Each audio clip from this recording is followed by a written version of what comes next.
What if your life looked like a nightmare? Not for a moment, but for years. A marriage filled with anger, a home filled with fear, a heart filled with grief. What if everything you loved was taken from you? And still, you chose forgiveness, you chose faith, you chose God. This is the story of a woman who lived through the impossible and became the saint people run to when nothing else works. In the year 1381, in a quiet village called Roccaporena, Italy, a child was born. Her name was Margherita. Her parents were simple people, but deeply faithful. And from the very beginning, something unusual happened. One day, while she lay sleeping in her cradle, bees began to gather around her, not attacking, not swarming in anger, but gently flying in and out of her mouth, as if drawn to something holy. Villagers saw it and were stunned. No harm, no fear, only peace. It was a sign that this child's life would not be ordinary. As she grew, Rita felt a calling, not to marriage, not to wealth, but to God. She wanted to become a nun, to live a life of prayer, silence, and devotion. But her parents had other plans. At just 12 years old, they arranged her marriage to a man named Paolo, a man known not for kindness, but for his temper, his violence, his reputation. And just like that, her dream ended, or so it seemed. Marriage did not bring peace, it brought pain. Paolo was harsh, quick to anger, driven by pride. Their home became a place of tension, of fear, of silence after storms. And yet, Rita did something extraordinary. She didn't fight back. She didn't run. She didn't give up. Instead, she prayed.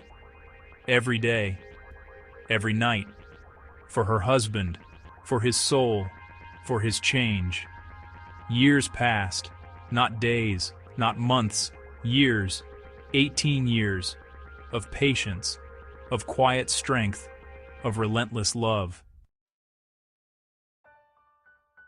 And slowly, something began to shift. The anger softened, the shouting quieted. The man everyone feared started to change, not overnight, not dramatically, but undeniably. The impossible was happening. A hardened heart was being transformed, not by force, but by love, by grace, by a woman who refused to stop believing. But just when peace arrived, violence returned. Paolo was attacked and murdered, a victim of old feuds, old enemies, old hatred. And in an instant, Rita became a widow. The world expected one thing: revenge. But Rita chose something else. At his funeral, surrounded by grief and anger, Rita did the unthinkable. She forgave his killers, out loud, in front of everyone. No hatred, no curse, only mercy, a moment so shocking.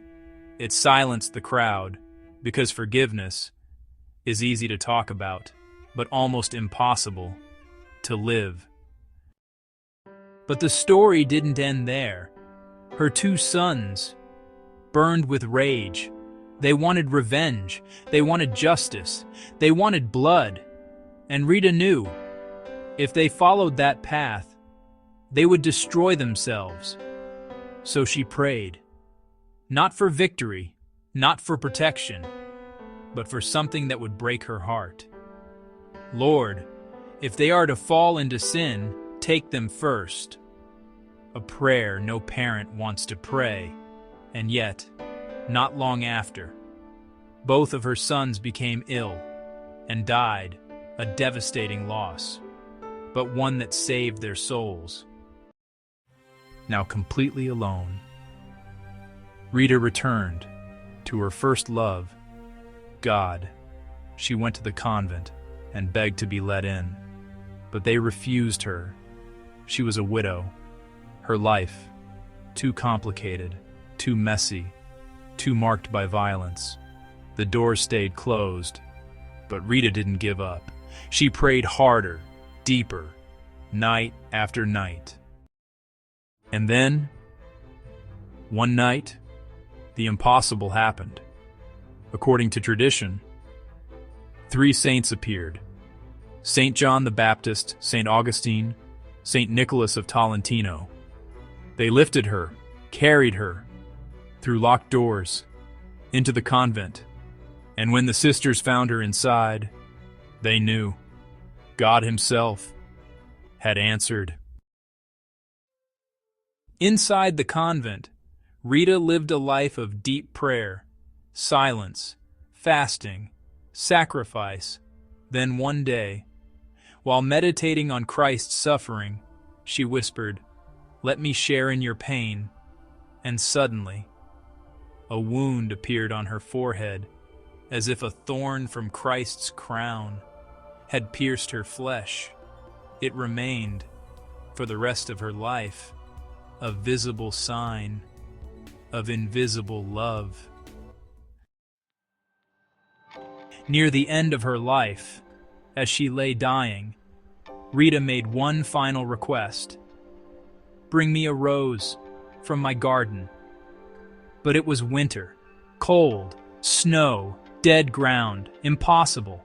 And yet, when they went, they found one, a single rose, blooming in the snow, a final reminder that with God, nothing is impossible.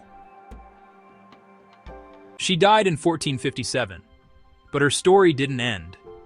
Today, millions turn to her, in broken marriages, in impossible situations, in desperate prayers. She is known as the Saint of the Impossible, because she didn't just believe, she lived it. Because her life asks one question: when everything falls apart, when nothing makes sense, when the pain feels too much, will you give up, or will you trust that God can still do the impossible? Follow for more stories of saints who didn't just believe, they lived through the impossible and became it.